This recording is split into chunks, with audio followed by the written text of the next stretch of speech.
out there, and welcome to Three People in a Blanket Fort talking about Star Wars. My name is Eddie Boyce.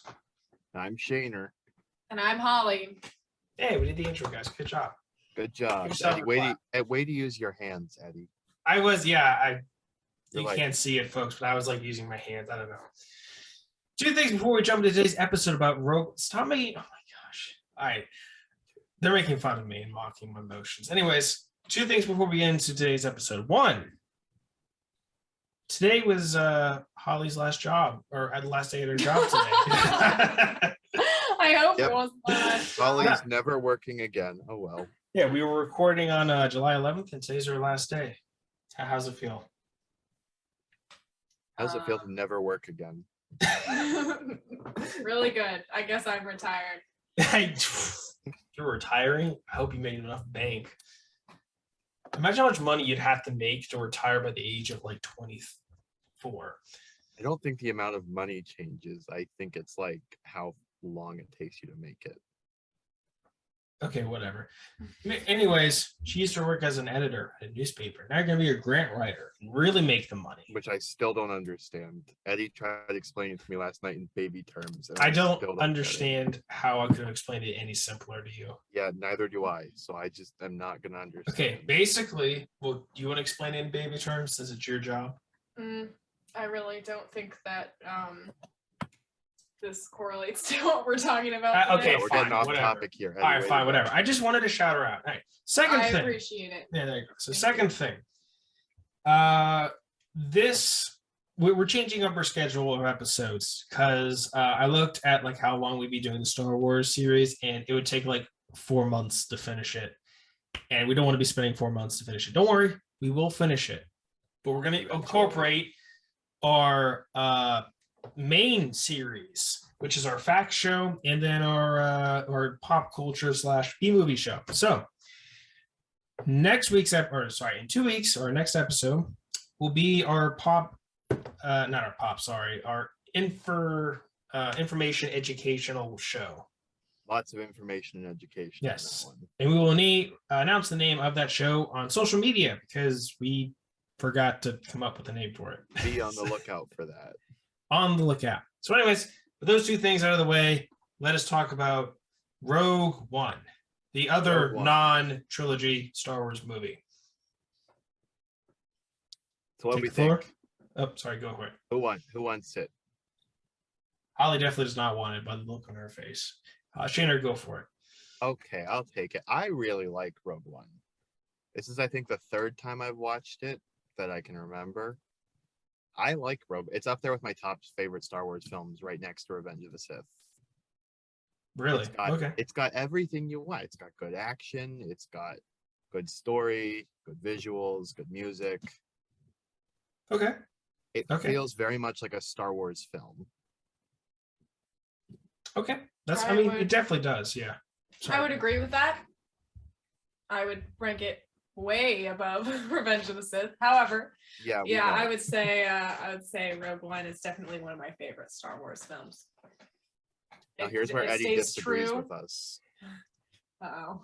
Oh, no, go ahead, finish your thought. I was going to say it stays true to the original series and the original intent of the series, and it fills in some gaps of time that I think it does that very nicely. Overall, it's a very good film, a very good addition to the Star Wars saga. All right. Here we go. It's a good film. I'm not going to hate on it. Okay. It's a good Star Wars film. I just don't Off to a think good it's a start. great Star Wars film. I think it's just good. It's gone. Okay, It's a the good one start. thing I think, so we're talking about it being like Solo, and I think the one thing that separates it from being just like another Solo copy is the fact that it only is referencing like one line in the original film versus Solo, which had to live up to Harrison Ford and everything that happened in there. This whole movie was based around like one throwaway line in A New Hope about getting the Death Star plans. That's fair. And I think this movie is a lot better than Solo. Like, I like this one a lot better than Solo. I'm not really that great high on Solo, but this one, Rogue One's just a great movie. I think where it loses me is if it was a standalone movie, with like no context and no hope, it would be kind of bad storyline I wise. don't know about that. I was It'd be wondering about that bad. earlier. Showing Like, this to someone who's never seen Star Wars, I feel like you could still get a decent movie. I for people. disagree. I think there's a lot more context that you need to know from watching the original trilogy, and maybe even like the prequels, that you need in order to fully appreciate this movie. And it ends on like a cliffhanger, which is really cool in context with New Hope. It's really awesome. But if you didn't have New Hope, it'd just be this terrible cliffhanger that would bait you for another show or another movie. So Okay, that's fair. I'll give you that. But I think people like cliffhangers. sure. I think they like them as long as they know something else is coming out. You mean you didn't watch the Rogue One sequel, Eddie? Rogue 2. It's called A New Hope. No, I did. I just listen. The ending to Rogue One's awesome. Again, in context, New Hope. But if That's Rogue fair. One was its own movie, it wouldn't be good. I feel. I slightly disagree, but I see where you're coming from on that one. It Fair. wouldn't context be makes it as really good, good. maybe, but Yeah, I'll still give you think it would that. be good. Okay, The well, context makes it great, but without context, it would not be as good. here's where I'm coming from. Star Wars: A New Hope, standalone movie. Mhm. It's great either way. I mean, that's kind of unfair because that's like the first one of like all of them. So even with Phantom Menace, we all have mixed opinions about that, but as a standalone film, it could have been a standalone film, I feel. Would you disagree with me on that? No, I agree. Because that's where I think a lot of people start watching Star Wars. Yeah. Rogue they've One, you never can't seen do that. Like, you just can't watch it by itself. So that's my take on it. That's fair. I'll say I see where you're coming from, but I don't agree with you. Okay, that's fair. You don't have to. Any other general thoughts before we move on? I really like how this movie focuses on the members of the rebellion instead of having like the chosen one syndrome. Yeah. I like Yeah. it. It's like a group that does a lot and makes a big difference, but they're kind of like in other movies might be considered like side characters or background characters, and yet all of them are like super important to this film. In the same vein, I think it's cool to see a lot of the ground level stuff too, not just with remember which one, the very beginning. It's a lot of what you don't see in the movies because you're so focused on these, the chosen one and all his companions, versus this where you see the nitty gritty dark stuff that doesn't necessarily get to shine in the other movies without making it feel like just a boring movie of everyday stuff. That's fair. I do like that movie, kind of what you said about the gritty, like the inner workings, I guess. Like, there's a lot of this movie that's like, it felt very much more real. Yeah. Which there's nothing wrong with the originals not feeling real. They're a fantastical film. I don't mean fantastic, I mean fantastical. Where everything sort of feels almost like a not a fairy tale, but like an epic. Yeah. Versus this feels like something that would really happen. Like you could change a couple of the details and make this about a real life event in like US history and it would be believable. It's also realistic in the way that they give their lives for the rebellion instead of somehow they all get out alive. Yeah, it definitely makes it more believable with all of them dying. Not that I like to see them all die, but I like to see them all die. And he's just sitting there, big grin on his face while they all get slaughtered. Now Yes, he's this laughing about pleases it. me. Listen, I'm laughing because I know I said that really poor. Okay, whatever. I mean, I wonder who supports the Empire in here. Like, I loved it when all those rebel spies just died. Dude, you're the one that says the Jedi were a cult. Warms my heart. They were a cult. But I'm just saying, you watch a bunch of rebel spies die and you're like, oh yeah, that made the end great. Warms my heart to see all those rebels get slaughtered. Like that character, I forget his name, who looks at the explosion and goes, "It's beautiful." Everyone's dying. Brennan. Yeah, that was Eddie's reaction watching everyone die. Not at the Death Star, just at watching people explode. He's like, it's beautiful. Okay, I retract my statement. I'm done. No more. Any other general ideas or comments, theories, opinions? No. No. Oh, how do you actually? Here's a good question. How do you guys feel about the 2 CGI faces in this movie? The Carrie Fisher one was not bad at all, but the Tarkin one was not bad, but it's just because of the Uncanny Valley. But for some reason, the Carrie Fisher one bugged me a lot less than the Tarkin one did. I think that's because the Leia one had a lot less screen time than Tarkin. That's fair. I think if Tarkin did have enough screen time, it'd be just as impressive. Well, I think even the first time he comes on screen, you get that kind of sense of this is weird, even though it's really good CGI, and I'll give them credit for recreating Peter Cushing like that. It just makes you unsettled because of that whole concept of the Uncanny Valley. I think I've explained that to you before. Yeah, I know what you mean. Also, his head Right, just seems like bigger. Tarkin's head, it just seems bigger than normal. I would like to But point I'll out. give them credit for the guy who did the voice work on that was really good. Oh yeah, super What are you good. pointing out? I would like to point out that Ben Mendelsohn played the bad guy in 2 movies that had the word one in it, both Rogue One and Ready Player One. Oh, I didn't even think about that. That's another good movie. Okay. I just because when I was watching the movie, I was like, where have I seen this guy before, and why does he always play the anger issues boss? That's then, fair. Then I remembered he also plays the bad guy in Ready Player One. All right, so without further ado, let's move on to our categories. First of all, favorite character. Shaner, hit us. I gotta give favorite character spot to K2SO, the droid they travel with. He was my favorite part of the film, probably. His voice work was really good. Alan Tudyk, who voices him, is always, one of my favorites. All of his lines were delivered hilariously. He was strong. Watching him fight was really cool, the way he could rotate around and dynamically fight, even though he was a robot. Yeah. And he was just great. Every scene he was in, I was laughing or thinking about how cool this was. That's my favorite character. He was a fun R2D2 clone. Yeah, but actually, I don't want to say actually able to do stuff because R2 did a lot of stuff. But he got arms and legs, which made him more useful. Useful, yeah. R2 is totally useful. Stop downplaying He's R2. useful.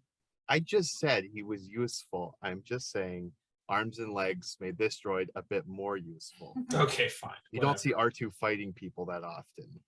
That's fair. You don't see C-3PO fighting people, and he's got arms and legs. That's fair. But C-3PO isn't the same personality as these two. He's also were saying not he a was an battle R2D2 droid. clone. Yeah, he's not a droid made for battle. Right.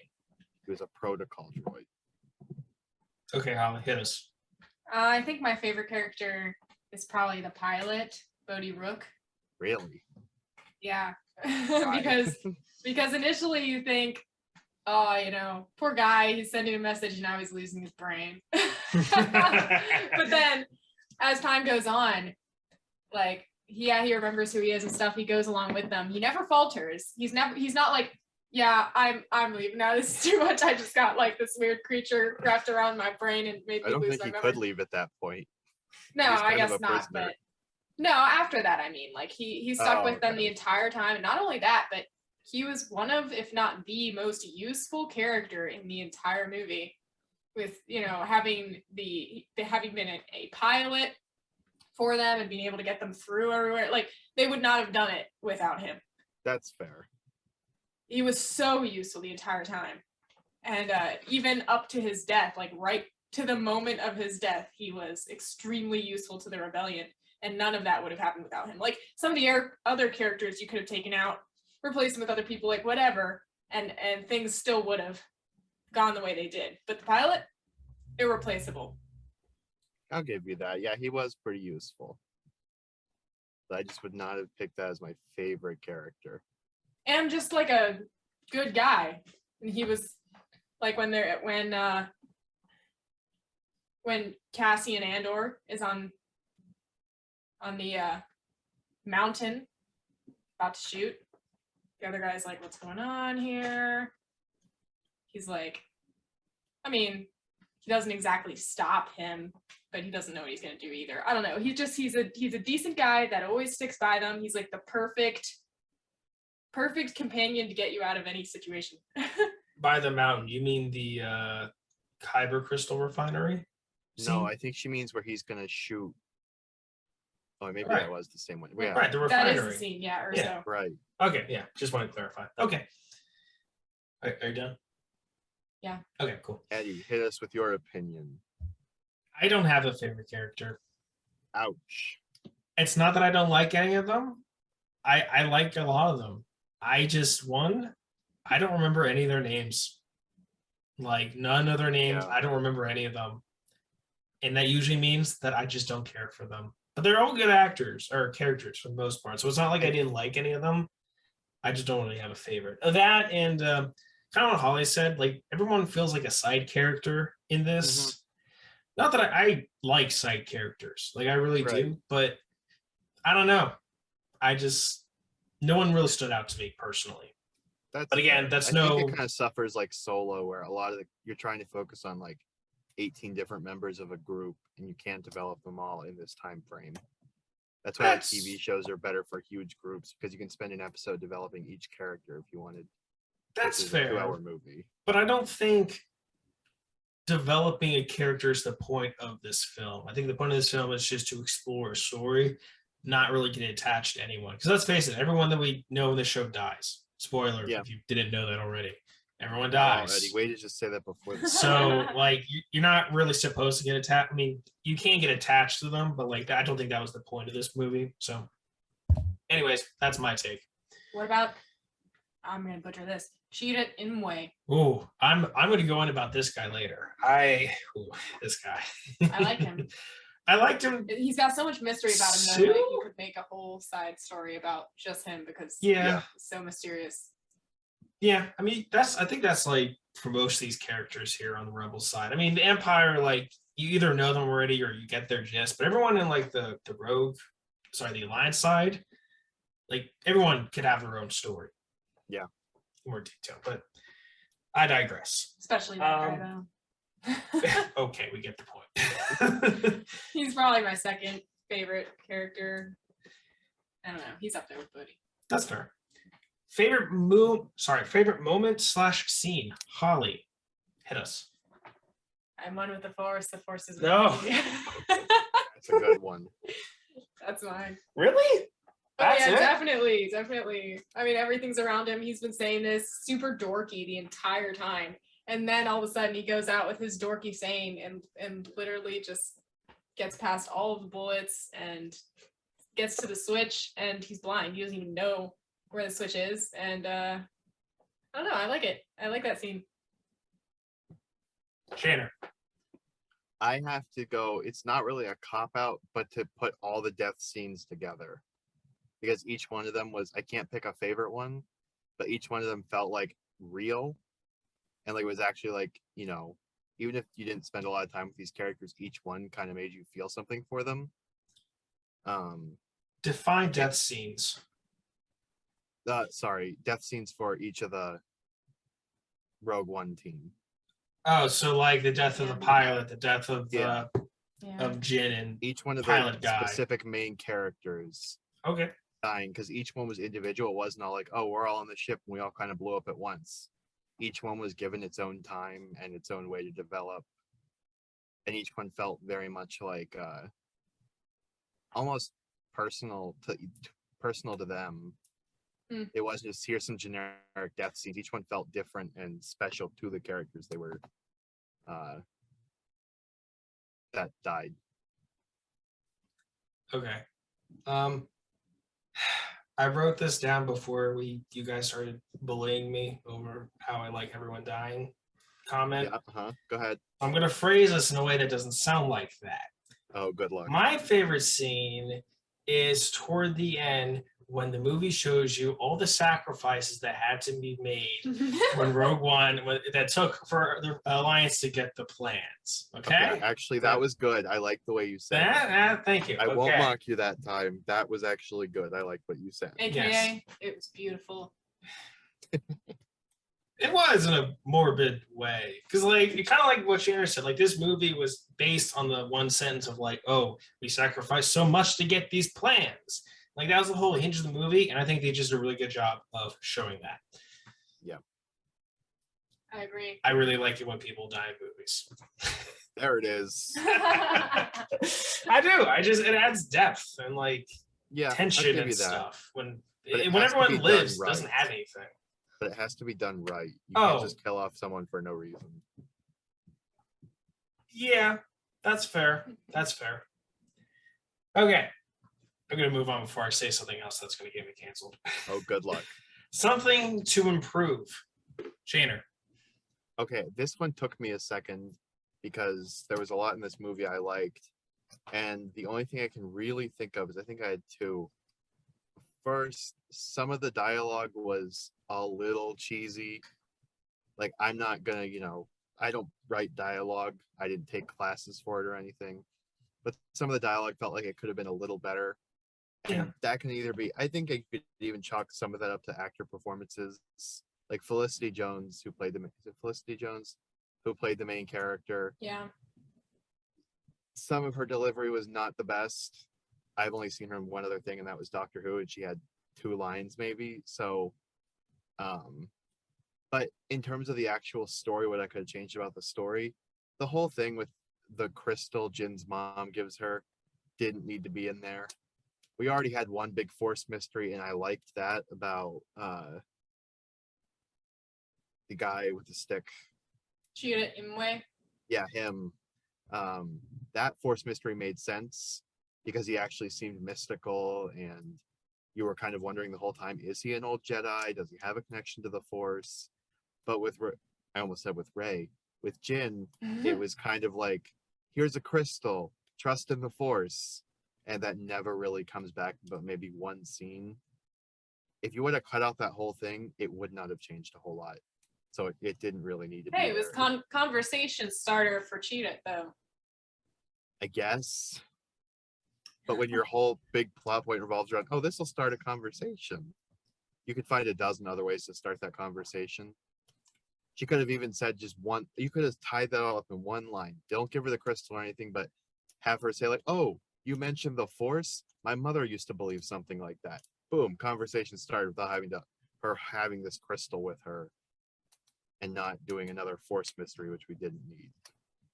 That would be mine. Cut out the whole Force crystal storyline. It really didn't need to be there. Okay. I'm gonna throw something at you just to kind of play devil's advocate. Throw it at me. And this could be wrong. It could be right. me. I don't know. I think the whole kyber crystal around Jin's neck, I think that was more of a representation of her past than a connection to the Jedi, because that crystal was given to her at the beginning of the movie when she's a child, and so it's connected to her dad, her mom, and so as the movie goes along and Jin is trying to figure out, oh, what am I doing? Am I going with the Alliance? Am I doing my own thing? Do I join the extremists? I think that it works as a tether to her past, which ultimately leads her down the path of the Alliance, especially with all these kyber crystal references throughout this movie. Like she can kind of, how do I put this? It basically keeps her tethered with helping the Alliance, because the fact that kyber crystals were involved automatically brings her back to her past with her parents and stuff. So I think that might have been another reason. I could be wrong. Maybe. But again, I feel like you could have just had her think about her parents, and you didn't need to have her mom and this whole kyber crystal mystery thing thrown in there. All right, that's fair. I get what you're saying, but I feel like it could have been done different ways without having to tie in another mystery. Sure. About the Force and everything. Yeah, and I don't necessarily disagree with you, but I don't know. Just a little thought that may or may not be right. Symbolism. Yeah, maybe. All right, Holly, go. Mine's kind of the same thing. There was also one particular moment that I just cannot remember, but I remember in while watching it, I was like, that's so cheesy. And it was, I don't know, there was this period of time in the film after she was a kid, when she was, grown up, and they helped her escape and whatever.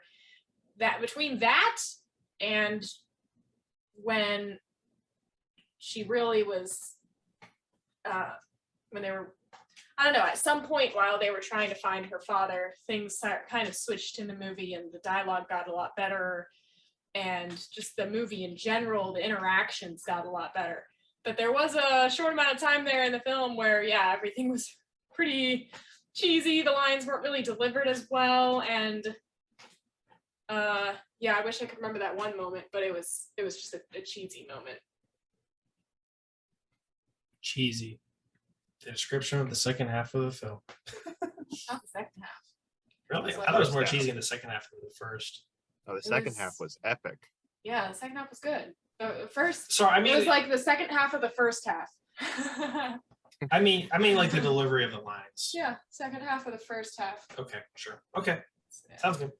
All right, my thing to improve, I think, and I had to look these names up because I didn't remember them. But Chirrut, the one stick Jedi Temple Guardian, and Blaze, his trusty sidearm sidekick. I think their deaths were pretty late. Really? Yes, I think their deaths were really late. Now, Chirrut, you could argue like he saw what needed to be done. He realized, or maybe the Force told him like, hey, this is kind of your time and this is like your moment. So go do it and then you're done. You could argue that. I can believe that. But Blaze, dude, that guy was packed, okay? There were like how many stormtroopers that he killed before he died? Like, I don't know, like 5, 8. This dude had grenades. He had a machine gun. He had rocket launchers, though he could have been out of those. Like, he had just so much ammo. And he just, like, saw his dead friend, got depressed. Okay, Yeah, I know. It's almost like he gave up. Yeah, he just kind of, like, gave up. He just, like, got kamikaze into the scene. Like, Yeah, I saw that. there's no I reason thought for him Last to die. Stand was an appropriate death for his character. Oh, it is. But not in that way. Like, he could have beat those guys easily without doing that.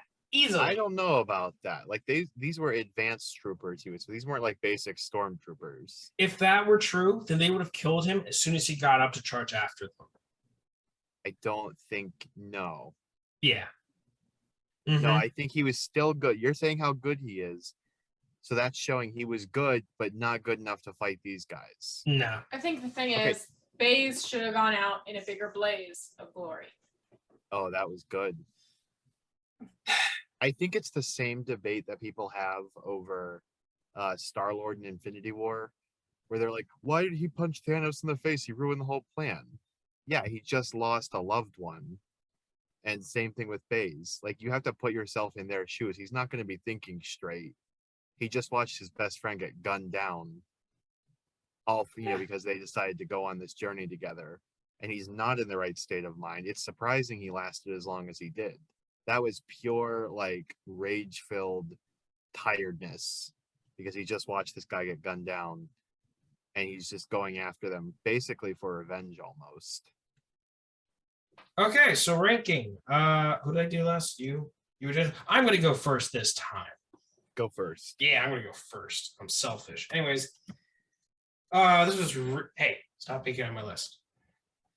This was really hard to rank because, like, I like Rogue One, but I just don't think it's like kind of like what I said earlier. How like if it's a standoff, if it's a movie that stood by itself, it wouldn't be considered a good movie. But we're But not it's- calling it a standalone film. We're Well, ranking it yeah, but in the amongst Star context of Wars. everything else, it's good. So, like, I don't know where to put this. I changed my mind. I need to think about it. Shannon, you go. Wow, way to go. I'm Eddie. gonna cop out. Okay, so for me, it goes Revenge of the Sith. Yeah, I see your face, Holly. Revenge of the Sith, Rogue One. Think about this.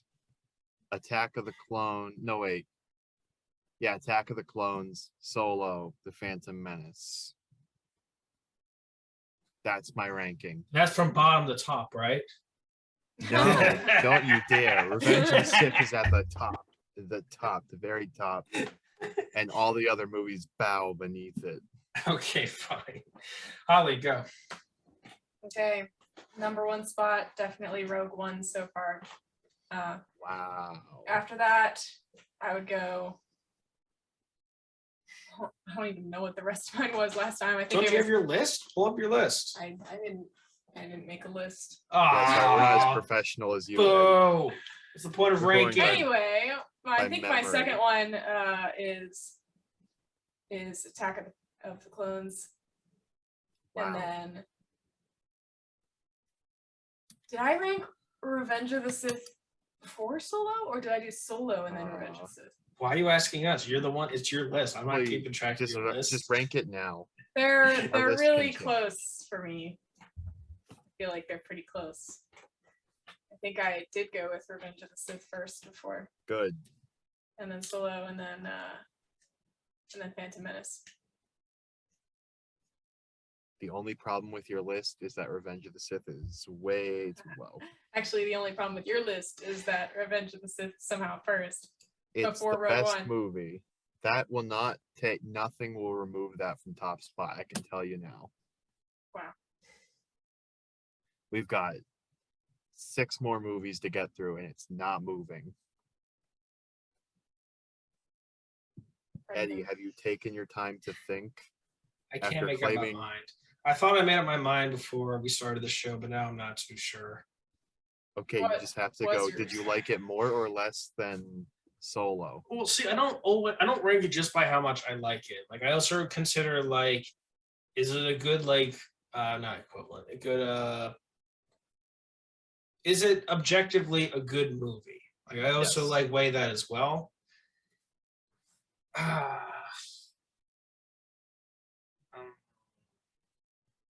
I don't know. What I he's don't saying know. is that he doesn't always consider movies that he likes to be objectively good movies. No, that's true. That's Yeah. true. No, that's true. There are Like- some movies I like that are objectively bad movies. Jesus Christ, Vampire Hunter, the B movie.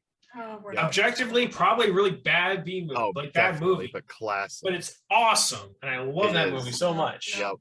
Yeah, exactly. We don't Did- talk about did you that ever- on this episode. Oh, come on. No. It's a great show. Yeah, I gotta give you that one. That is objectively bad, but just a great movie. No. Yes, it was. You loved it. I hated it. It was horrible. Did you watch it with us? Yeah. Yeah, Oh, that was okay. back when we watched those movies together. Right. All right, I'm just gonna go with what I originally had, but I'm not too sure. This might change in the Put it future. down. So we'll go from bottom to top. Bottom to top. Bottom to So top. Solo's at the bottom. Wow, really? Phantom Menace. Yeah, I said that last time. I know it's still a hot It's a take. shocker. All right. Yeah, Solo, Phantom Menace, Rogue One, Revenge of the Sith, Attack of the Clones. really. The fact that Attack of the Clones is at the top of your list just baffles me. I know. It's more like it's a like thing. Like Revenge of the Sith is That's probably a okay. better movie than Attack of the Clones, but like Yes, I it is. personally I like Attack of the disagree Clones with better. that. We know you This is disagree. my list. Quiet, my list. But likewise, it trumps like. Okay, I don't know. that's I can fair. see Rogue One being over top Revenge of the Sith and Attack of the Clones, but I think the fact that it can't stand as a standalone movie puts it bottom there. But I Neither can see could it Attack of the rising higher. Clones. I Attack of the know, Clones I can't know, stand which on is its why own. I was like, I don't know. I'm just gonna I keep it think, how I you did. know, this is the Star Wars saga. I don't think we're rating things based on whether they can stand alone. Darn it, you make me Yeah, that's- reconsider. Stop. You know what? I'm gonna keep it as is. I'm not gonna change it, and I'll reconsider it the next time I look. Sticking to your principles, I respect it, even Yeah. if they're wrong.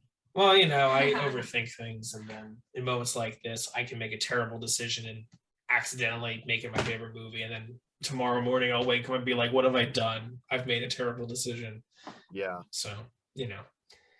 All right. Well, that pretty much wraps us up. Any final comments? Nope, except that Holly's wrong about Revenge of the Sith. And there, end the episode right there, Eddie. End it right there before she Just has a right chance there? to say anything. Wrong. Yep, cut it. You're Cut wrong. it right there. Nope. I'm a Holly didn't journalist. say I have to anything. leave it open to comment. No, you don't. Yes, I do. Let's hear This the is our truth. show. Holly's just a guest. You can cut it off. I don't know about truth, just equal representation. Yes. Yeah. Yeah. Okay. Like I said, next episode, we are starting our info educational show. So look out for that. And thank you for listening. Yep. Tune in next Comment. week. Give us feedback. Oh, you know what we never do? Like, subscribe, We never mention like the name of the No. actual channel. hit the bell button. Hit the bell. Hit the subscribe button. Don't said- need, no, I we're not covered those that. kind of people. We threaten people to give us feedback. That's about all we do. No, you threaten people to get feedback. Give us feedback, or kind. Eddie will show up in your bedroom at 3 a.m. and loom over you, watching you with a knife in his hand. And he whispers, give us feedback. At that point, it'll be too late. So you better do it right now. And you're the one making fun of me for liking people dying in movies. I didn't say they were going to die. I just said it'd be too late. I leave it open for you to decide what happens to Oh. them. Yep. Sure. Okay. Cut off all their feet. That's what'll happen. If you don't leave us feedback, Eddie appears Do in it your bedroom Wookiee at 3 style a.m. and just rip their legs holding a off. knife, and he cuts off all your feet. So All right. if you like your feet, just give us a quick comment. Love the show. Didn't love the show. Yeah, you're right. Holly's wrong. It's true. Oh, Yeah. All right. Bye, everyone. See you later. Bye.